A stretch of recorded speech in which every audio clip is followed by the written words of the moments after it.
کلامی عاشقانه در دل مطلب برای آن یگانه، اما آتش عشق به آن دل شده خاموش، مرا کرده فراموش.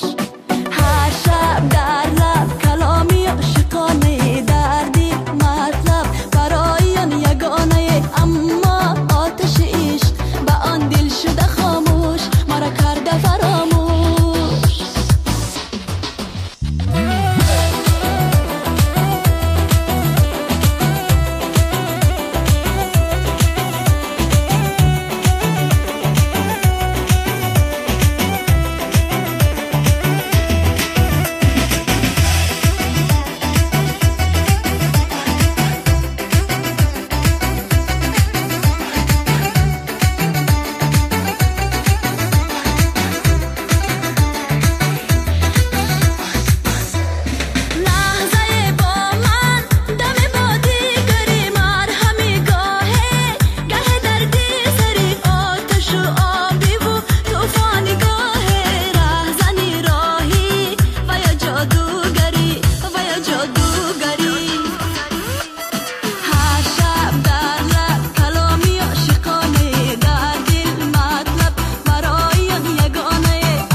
عاشقانه در دل مطلب برای یگانه